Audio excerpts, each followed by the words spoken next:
Lovely. Um,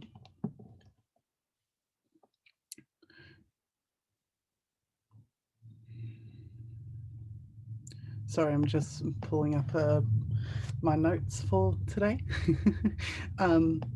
Okay, so before I begin, I would like to acknowledge that even though we are meeting through a virtual meeting today, I am meeting from the lands of the Wurundjeri people of the Kulin Nations, and I'd like to pay my respects to the elders past, present, and emerging, and any First Nation folks watching today. Also acknowledging that settlers colonism is an ongoing structure and that sovereignty was never ceded. That there is no justice without First Nations justice. I would like to encourage everybody watching to pop in the chat what land they are meeting from and to make their own acknowledgement. So just to let everybody know that's watching today, we will be recording today's session. We can provide a copy of the recording to you after the session today. So I would like to introduce myself. My name is William. My pronouns is he, him. I've got black hair, pale skin, brown eyes, and medium build. And I'd like to introduce quickly Miranda and Mary, which are both from CYDA today. Miranda will be helping with the facilitation and Mary will be in the chat, putting useful information, helpful links, and helping answer questions anybody may have through the chat function. So CYDA is the National Representative Organisation for Children and Young People with Disability.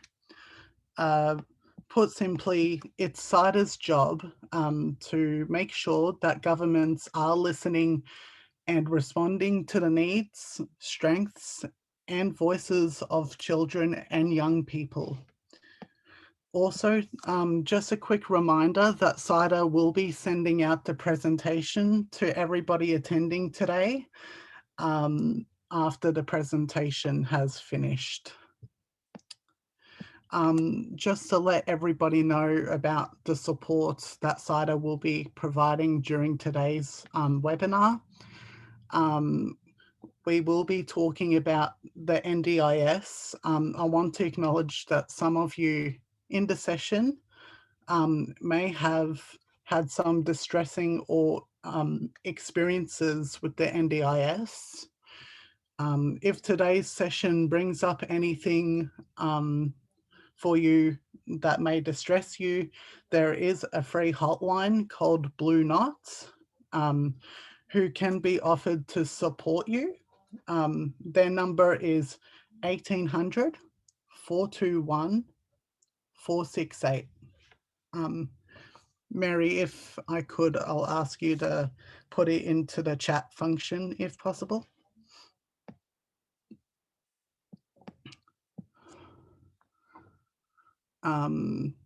So we will also, as I've said, we will provide the slides to you at the end of the presentation. If you need to take a break, please feel free to step away from the device you are using. Lovely. Miranda, if I could get you to open the slideshow, thank you so much.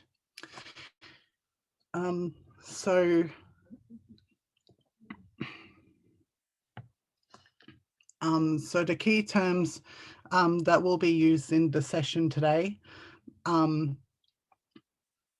I just wanted to quickly run through them with all of you so I can sort of give you a little bit of an idea of what kind of information we will be covering today.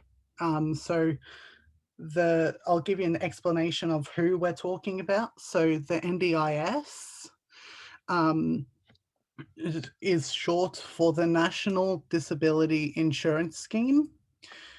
This is the program that provides people with money to purchase the supports they need. And the NDIA, which is the National Disability Insurance Agency.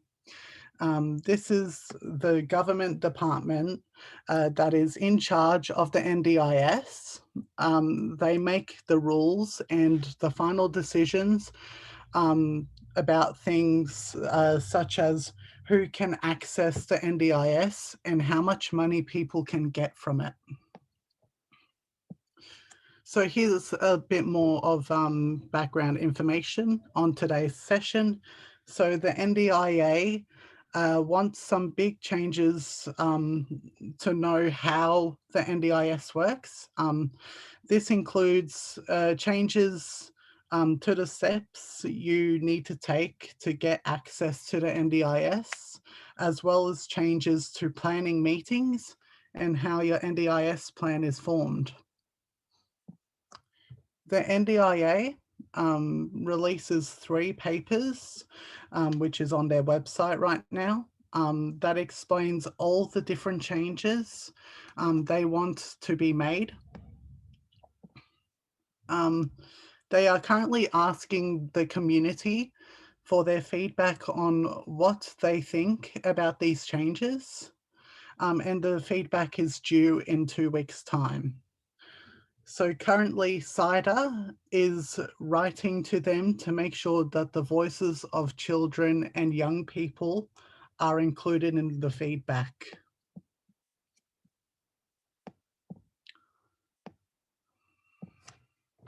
We want to also include the voices of young people, and I can't really emphasize on that enough because it's such an important center to get across to who we're talking to. CYDA also wants you to know that we value when you share with us your thoughts and opinions to our body, so we know how to make our work better.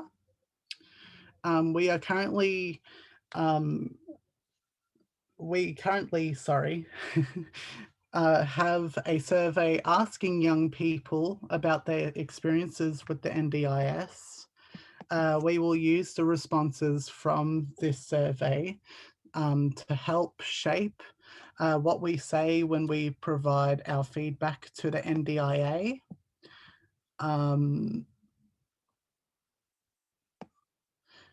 When you complete the survey, you will have the option to leave your details for a chance to win a $50 voucher. You can also give us feedback through an interview if you prefer. If you choose to get an interview, we will provide a $50 voucher for you and your time. So the purpose of the session.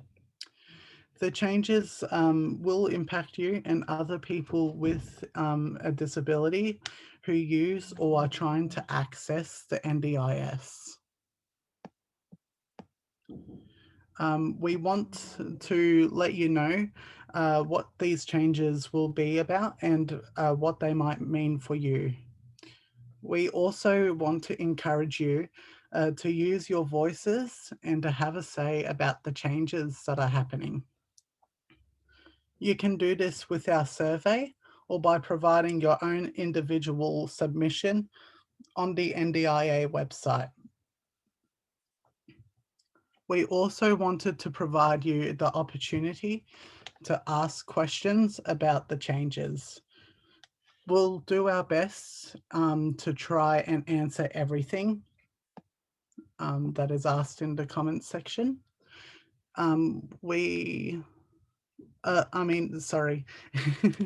Words. So you can ask a question at any time throughout the session using the chat function. We will either answer them through the chat or read them out during the question and answer section of the presentation. So the session outline is going to be changes to access and eligibility, key takeaways and Q&A, changes to planning, key takeaways and Q&A, and then we'll finally wrap up the session. I will now pass it on to Miranda for access and eligibility. Thanks, Will. I'm sorry, one quick thing to clarify because it had changed. If you do have questions, there's a Q&A function down the bottom. So best to use that rather than the chat function. That was a mistake on my side. But yes, you can ask a question anytime and we really encourage it. So thanks, Will, for that great intro. My name is Miranda. My preferred pronouns are she, her. I'd also like to acknowledge that I'm on the lands of the Wurundjeri people of the Kulin Nation. I'd like to pay my respects to any elders, past, present, or emerging, who may be on the line tonight. Before I start, I'll give you a visual description. So I've got brown hair, it's pulled back, and I'm wearing a white t-shirt with an orange pinafore dress over it, and I'm wearing glasses. So access, oops, I'll change the slide. Access. So when we talk about access, it's a word that some of you mightn't have heard before, but we mean access to the NDIS scheme. So pretty much you apply and then they say yes or no, and that process is called gaining access. So this first slide that I'll show you, this is the steps that show how you gain access once. Okay, so I'll rewind, sorry. So the NDIA, the government, are proposing that there'll be some changes made to how people gain access to the NDIS, and we're going to step you through the changes, what's changing. So see that box that I've highlighted in the middle, the referral to the independent assessor, step 3 and 4, and the independent assessment, they're new additions to the access process. So for those of you who have already gone through the access process and are an NDIS participant, you won't have done this before. But for anyone in the future who will apply for the NDIS, this is some new steps that they'll have to do. So I'll step you through it a little bit more. So what do you need to do initially when you're applying for access? The first thing you need to do is complete an access form and provide evidence of your disability. So evidence includes things like reports from your doctors and other health professionals. So for many of you who may have already applied for the NDIS and have been given access and are receiving funds from the NDIS, you would have done this. This isn't new. So this stays the same. I guess what is new is that once the changes happen, everyone who applies for the NDIS will have to do this step. In the past, there were some different groups of people who didn't have to do this step because they had a specific disability or because they were already on a program and the NDIS said, no worries, you can come through straight away. But they're changing it that everyone will have to do this step. Okay, so you've provided the evidence of your disability, you've demonstrated a diagnosis and you've demonstrated it's permanent. What happens next? You might say, have you met access yet? And this is where I say, not quite. So this is where a new step comes in. So I guess anyone on the line who has applied for the NDIS before, this will be completely new. You wouldn't have done this. So the new step in the access process is called independent assessments. And I'll warn you, I'm going to throw some new words and new terms at you, but please feel free to ask questions if you get confused along the way. And I'll also try to step them out a little bit. So this new assessment called independent assessments, they look at something called your functional capacity. So everyone will have to do this step at some stage. This includes if you're already on the NDIS, and we'll go into that a little bit more in a minute. So what is functional capacity? They're asking you to do this new assessment measuring your functional capacity, but what actually is it? So I guess in that first step where you provide evidence about your disability and your diagnosis, you're demonstrating that you have a disability.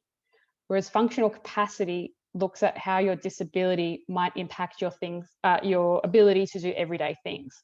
So that's with and without assistance. So people have very different levels of functional capacity because it includes things like, it also includes things like where you live and what supports you have access to, and maybe the people in life that can help support you. So I'll just rewind that a little bit. So you have a disability, and then that impacts the way that you do everyday things. But just because you have a certain disability, it doesn't mean somebody else with the same disability will have the same functional capacity, because they might have more supports in their life that can help them do the everyday things, or they might have less. So two people with the same disability can have a different level of functional capacity. That's a lot of terminology. So I'll keep going, and then please feel free to, if that section didn't make sense, to put it in the Q&A, and we can cover it a bit more in the Q&A, in the question and answer time. So this new assessment that everyone will have to do at some point that measures, as I said, your functional capacity. What does it actually look like? What does this mean for you? So there'll be an assessment that's in 4 parts. It includes a conversation, an activity. So this can be just something like an everyday activity to demonstrate, I guess, the impairment your disability may have on the things you do, a questionnaire, and then also 3 to 4 assessment tools. So the assessment tool that the assessor, the person who does the assessment, uses, they'll choose the tool depending on how old you are and things like that. So there's different ones for younger children, and then there's different ones for adults. Who will be doing them? So they're completed by independent allied health professionals. And I highlight independent because it means they're independent to you. You will not know who they are. It won't be able to be done by your doctor or your health professional. It'll be someone who doesn't know you coming in and assessing you. What else should we know about independent assessments? You can choose where they take place. So if you want it to be in your home setting, that's fine. They can come to your workplace, or you can meet at a cafe or whatever. That will be up to you. And it's expected that they'll take about 3 hours to complete. Some other things that that might be worth noting too is that if you wanted to bring someone along to the independent assessment, you're allowed to do that. If you decide that 3 hours is way too much for one day, you can also choose to do it over multiple days. And if there's some questions, you know, if for instance you want your parent or your boyfriend or your girlfriend or your friend to help answer some of the assessment on your behalf, that's okay too. You can decide how much you want to answer and how much someone who knows you answers to. So that's kind of what it looks like. Okay, so there's this new assessment. They're coming in and they're assessing your functional capacity. But what does this mean? What will they be doing with the results? So after that, you do your assessment, the results of your functional capacity. So again, that's like how you do everyday activities and whether or not your disability impacts your ability to do those activities. Those results will then be sent to the NDIA. Then NDIA will then look at your results and decide if you qualify for access to the NDIS or not.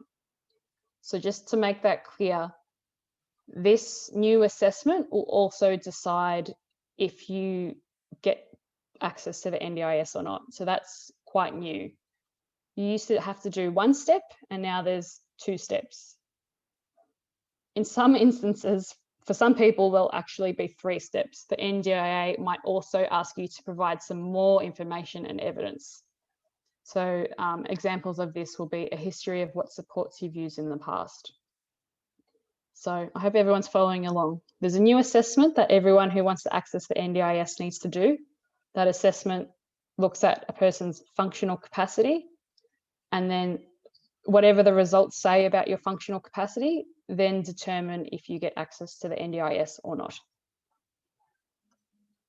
Okay, some other things you should know about the independent assessment is that you will receive a copy of the results afterwards as well. So the results of your functional capacity level.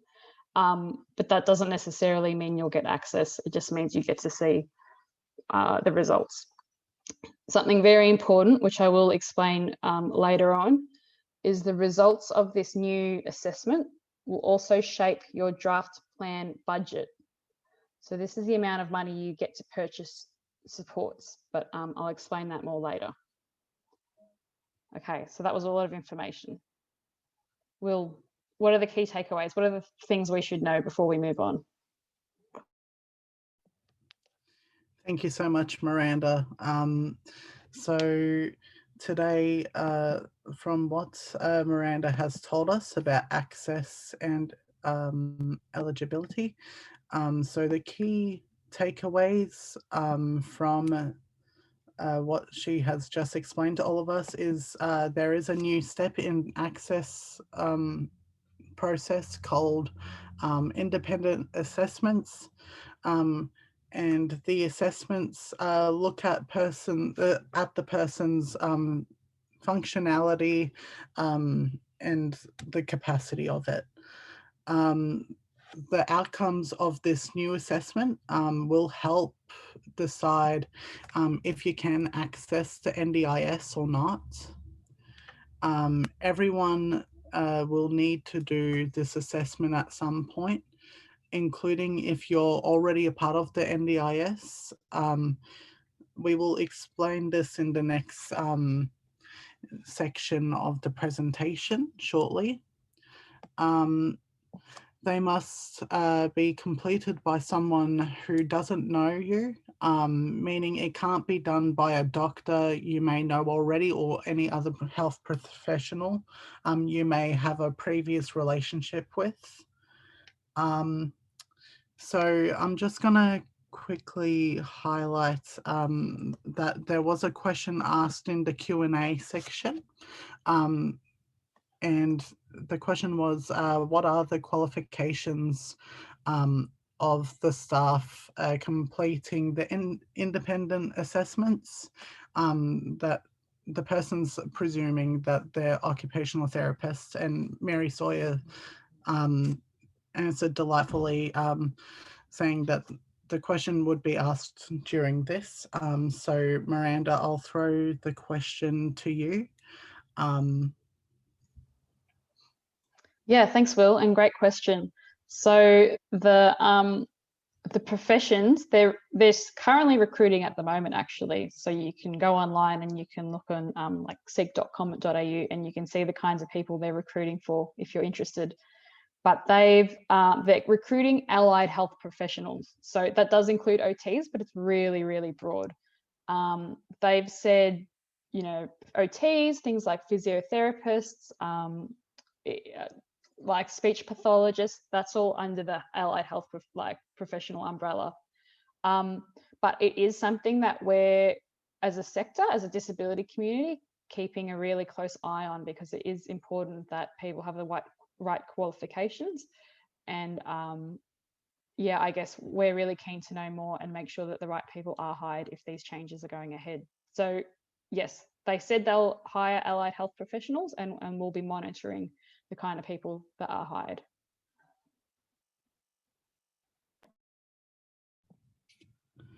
Thank you again, Miranda.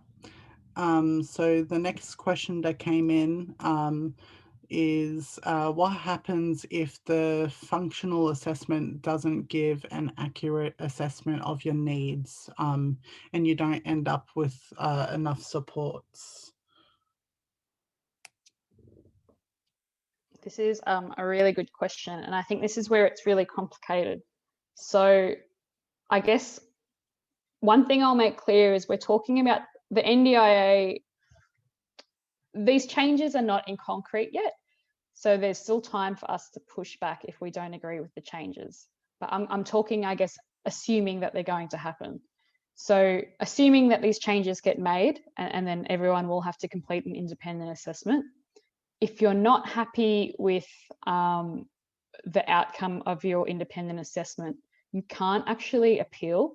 The NDIA have made it quite clear that they won't be accepting any appeals of the independent assessment, that whatever that independent assessment says is locked in, it's concrete. Do you know what I mean? You can't change that assessment. What you can appeal though, and this is where you have a little bit of power, Because the results from the independent assessment get sent to the NDIA, so that government worker, who then make the final decision about what supports you might need, and if you make access or not. If you're not happy with their decision, you can call an internal review. And if you're not happy with that internal review, then you can take it one step further as well. So there's a little bit of power there that you can challenge the decisions that have been made about the results, but you can't challenge the results themselves. So it's a bit tricky, that one. I hope I answered that okay. Thank you again, Miranda. The next question that came in, can somebody be removed from the NDIS once they already approved previously? That's also a really good question. The short answer is yes. We do think that people can be removed. So we're really watching it as a sector because we understand it's incredibly stressful, that there is a chance that some people might be removed. But because now you have to meet to access, you have to prove your disability and you have to demonstrate your functional capacity, a level of functional capacity that's meets access to the scheme. A person might not meet both anymore. So the NDIA might say, oh, you've got actually quite a high level of functional capacity, despite the fact that you have disability and that it's permanent. So you don't need the access to the NDIS anymore. But you can also, things change. And I guess because functional capacity takes in your individual circumstances, obviously a person's life changes. So even though there is a chance that you might be removed from the NDIS, there's also a chance that you can come back to it at a different stage in your life when your situation changes. But yes, the short answer is it can impact who gets access, and who already has access may no longer have access. Another question that came through, Miranda, is what happens if your child refuses to undertake the assessment because it is a person they don't know due to anxiety? That is a good question.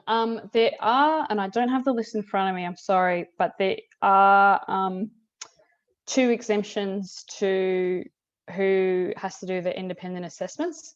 One was, I should have the list in front of me, I'm sorry. One was if there's a risk. I'm seeing if Mary's put it in the chat, maybe. Okay, if there's, I guess, any pre-existing trauma involved, so where it could be quite harmly for the person to do the independent assessment. And there was another exception where, oh, I've forgotten the exception. Sorry, it was quite narrow. There is a list. I'll make sure when we send out, because we'll send out the slides and that afterwards, I'll make sure those 2 points are included. Anxiety, it was the definitions they gave were quite limited, and it wasn't much information at all. And I've been in many sessions before where people have asked this same question, you know, how can we get exemption? The NDIA gave 2 reasons for exceptions, and I'll email that out. But what I will make clear is it's up to the NDIA to determine if a person gets an exemption or not. Exemption meaning they don't have to do it. And you can't appeal the decision that the NDIA make about exemptions. So yes. Sorry, yes, sorry about that.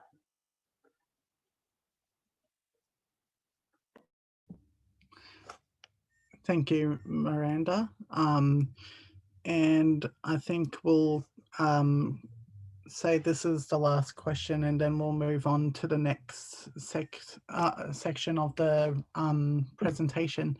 Do you have to pay for your independent assessment?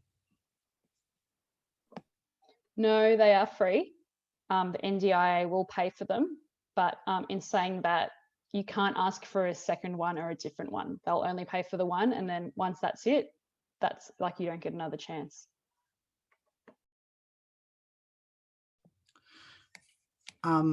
again, thank you very much, Miranda, for answering these questions from the Q&A to the best of your capacity.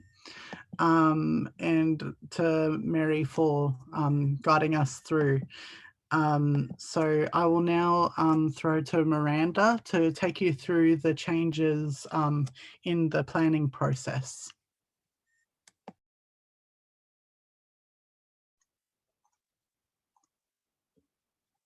Thanks, Will. So I'll just get my slideshow. Oops. Okay, the planning process. So when I talk about the planning process, for those who are already participants of the NDIS, this might be familiar with you.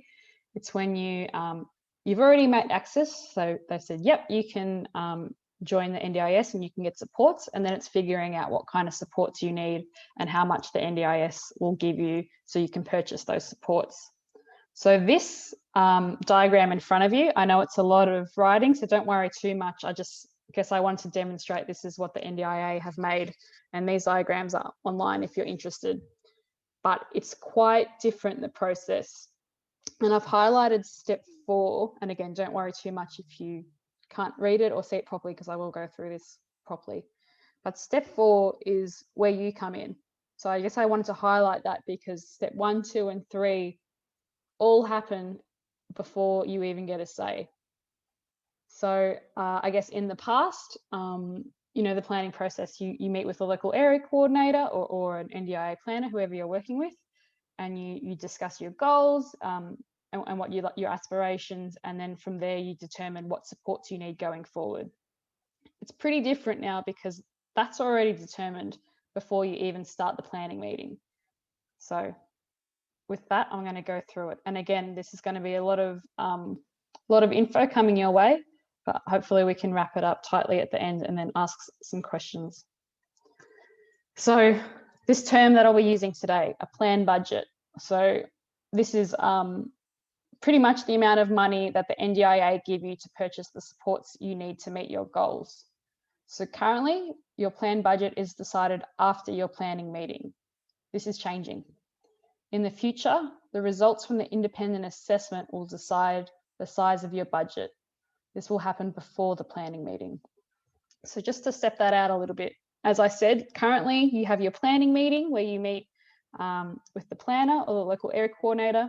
You talk about your goals and your aspirations, and then provide some evidence, and that information gets sent to the NDIA, and that's how your planned budget, which is the amount of money, is decided. Now, you don't really get a say in how big the plan will be. Like, your voice doesn't come into the picture until much later.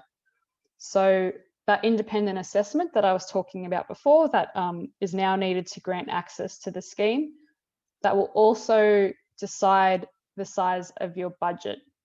So it'll look at your situation and your functional capacity and the individual circumstances, and then they'll be like, yep, this person needs X amount of money to get the supports they need.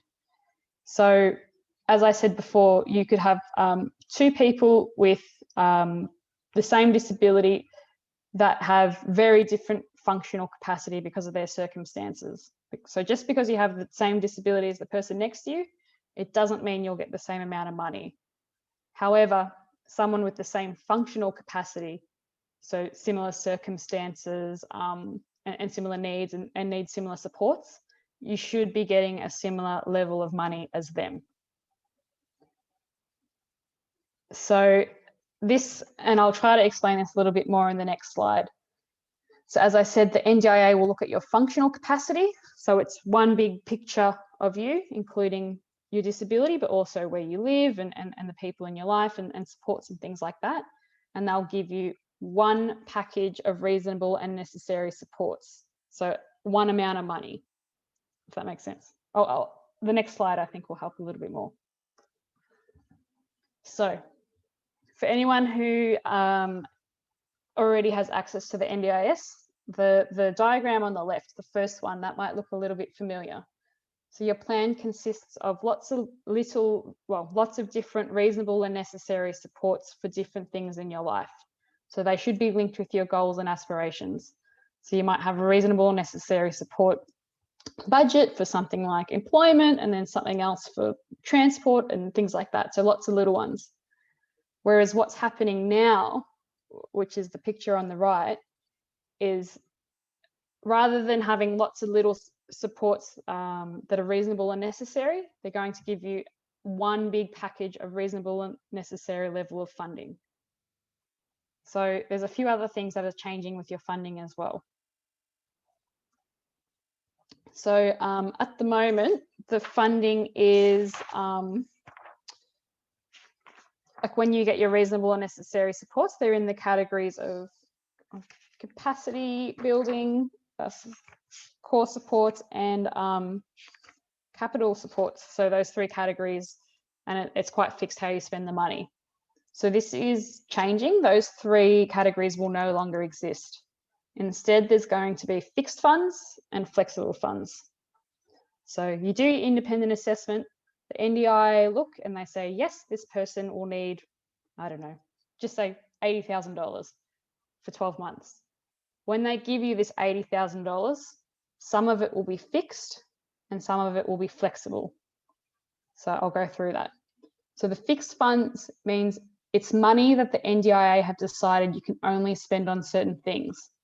So for example, when they give you your plan, your money, they'll say, you can only use this $10,000 to spend on employment supports. So that $10,000 has to be spent on that type of support, or it could be, you know, a mobility aid or anything else. Whereas flexible funds, it's money that will be left over in your budget that you can spend much more freely. So it doesn't necessarily have to be on employment supports. It can be if you want, you can spend it on that, but you can spend it on really any disability related supports and needs. So just to go back a bit, the three types of supports that are in existing plans now, the core, capacity building, and the, I always forget the third, sorry, capital, I believe, will no longer be a thing. Instead, your money will be given to you with fixed funds and flexible funds. So you might be asking, if the plan and the amount of money for supports is already determined, what actually happens in the planning meetings? Because this is historically where, you know, where you decide, you know, where you tell them what supports you need and your goals and things like that. And this is actually something CYDA is really curious about hearing from you about, because they've changed this quite a lot and they've really changed what goals mean in the planning process, and they take on a really different purpose. And we've heard so far in our survey from a lot of people that goals are actually quite important. So we'd be interested to get more feedback to understand this and let the NDIA that you know, they need to think carefully about changing what goals mean for people, because for some people it's really important. So anyway, what will they mean in the current planning meeting? So as I said, currently they shape your budget, but in the new, once the changes have been made, they'll guide how you spend your budget. So when you go to the planning meeting, like normal, you'll do your participants statement and you'll talk about your aspirations with your local area coordinator or the planner in the meeting. And then they'll help you spend the funds that you've already been given to help meet these goals. So we're not actually quite sure how strict they'll be, if they'll make you write goals, or, you know, if they'll really encourage you to do the process, or if it's something that's kind of tacked on the end. We're not too sure about that. But yeah, I guess the main takeaway is goals are no longer really important in shaping the budget, but that they will help you guide how you spend it. Some other differences that will happen in the planning meeting is you'll now get to decide the length of your plan. So currently plans are generally 12 months, but now they can be up to 5 years long. And you can, I'll highlight this one. So the length of the plans can be up to 5 years long. What is important to note with these new changes is you will have to do a new independent assessment after every plan, especially if there's major changes anyway. So for instance, decide you want your plan to be 3 years long. After those 3 years, you'll need to redo that independent assessment where that person comes in and looks at your functional capacity. So we're curious to hear if you think, you know, changing in the length of the plan is a good thing, if you're happy with that, or if you like having 12 months and refocusing on the next 12 months. Some other differences that are happening in the changing meeting is the release of funds. So pretty much it's just to help you budget, I guess, because you'll get a 12-month plan, but then they've said, well, how often would you like those funds released to you to help you budget? So the examples that the NDIA gave are quarterly or monthly.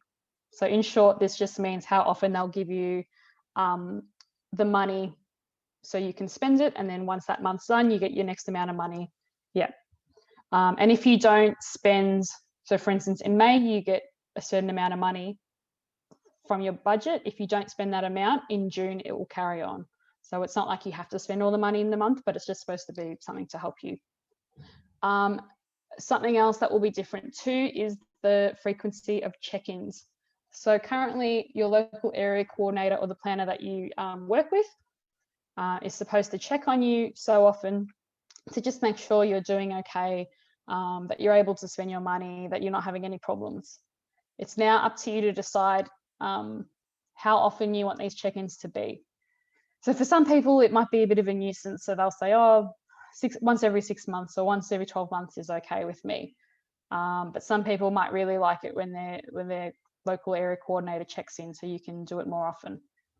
So that's some of the other changes. Some of the things that will look the same is in the planning meeting, you'll decide how you want to manage your plan. So that looks like it'll be the same, whether you want to be self-managed or agency managed. And the other thing is the planner should also be in this planning meeting directing you to supports in your community that can help you implement your plan. Okay, I know I gave you a lot of information, so let's break that down. And when I talked about the access process, I know that was only relevant, I guess, to some people. Some people already might have access to the scheme, so some of those steps you won't have to do. But this step will be for anyone who has access to the NDIS. Anytime you do a plan, this is what will have to be done. So step 1, you do that independent assessment. So an allied health professional who you don't know will come into your home or whatever setting you choose and assess your functional capacity. The results from this independent assessment will then be sent to the NDIA, so the government. From the results, they'll decide if you, how big, one other thing, they might, like the access process, they also might ask for more evidence and information as well. So for instance, if the independent assessment identified things like home modifications need to be done, or you need some assistive technology and things like that, the NDIA are probably going to ask you for more information and evidence, which you'll have to provide. That won't be part of the independent assessment. So once they have the information from the independent assessment and the information from any extra evidence they've asked for, this will then decide your budget and how much money you get. And in this budget, there'll be fixed funds. So that's the money that they've said you have to spend on certain types of supports. And then there will be flexible funds. So that's the funds that you can spend on just general disability related supports and needs. This is where you come in. So step 1, 2, and 3, they happen without you. This is when you get to come in. You get to see your budget before your planning meeting. So you'll have some time to consider what the budget says, and you can show a family member or a doctor and get their opinion. But yeah, so you have a little bit of time, but you can't really change it in the sense that you can appeal. You could, like, if you, the step 2, you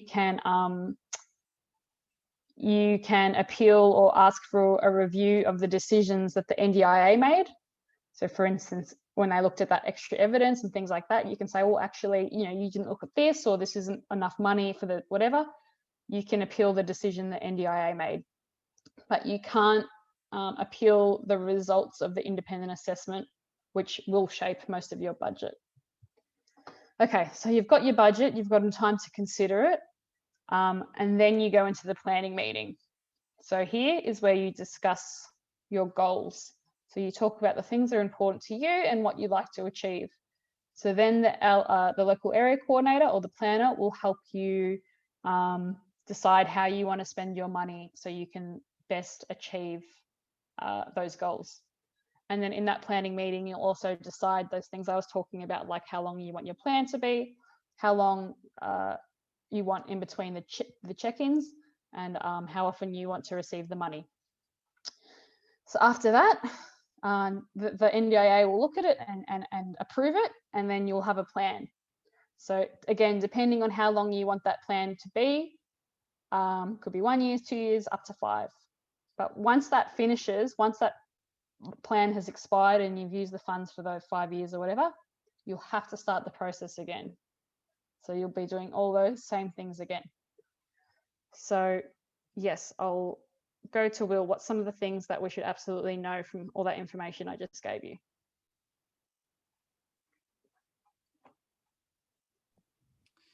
Thank you very much, Miranda. So I will take you through the key takeaways which we gathered from that information that Miranda just gave us. So as we know, the results from the independent assessments will decide how much money you will get for your supports. You will need to do a new independent assessment every time you get a new plan. Goals will no longer help decide what supports will be funded. And the final key point is you can decide how long you want your plan to be. So it can go up to 5 years, as Miranda mentioned.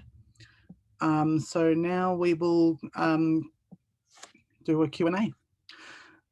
So a couple of questions came through in the midst of this segment. So I'll go to the first one.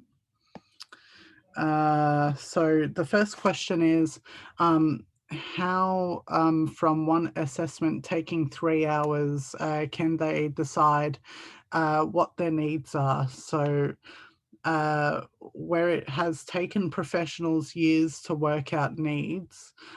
So this person is confused on how it's going to be fair. Yeah, I guess I wish I could answer that, but we at CYDA have the exact same questions. And I think the disability sector in general is pushing back on that this 3-hour assessment is kind of all encompassing and supposed to take in all these individual circumstances, but we're not sure that they'll be able to. So I guess it's not really an answer, but I guess I'm in agreement with you. And we'll be definitely highlighting that in our feedback. Thank you, Miranda.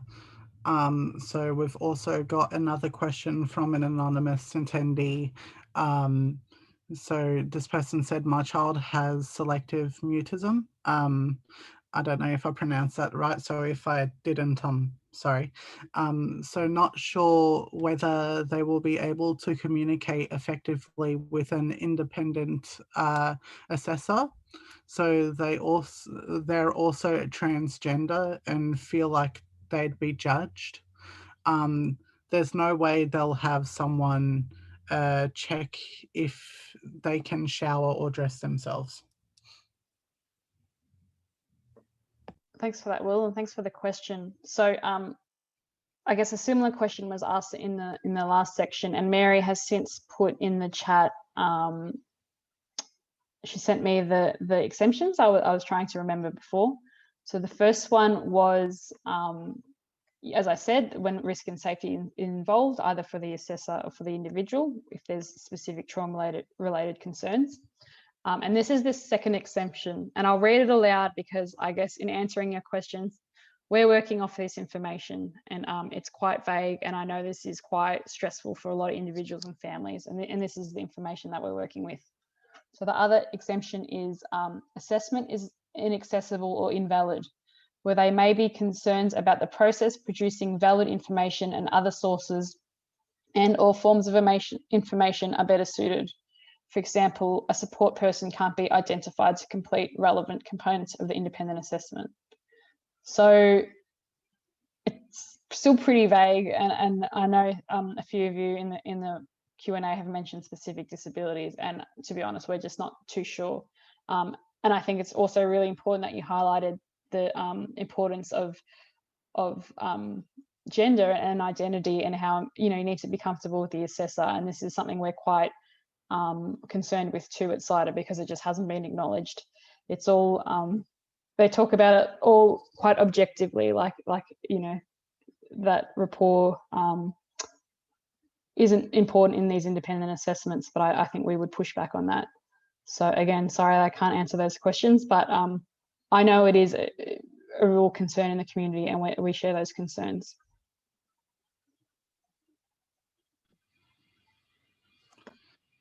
Thank you so much, Miranda.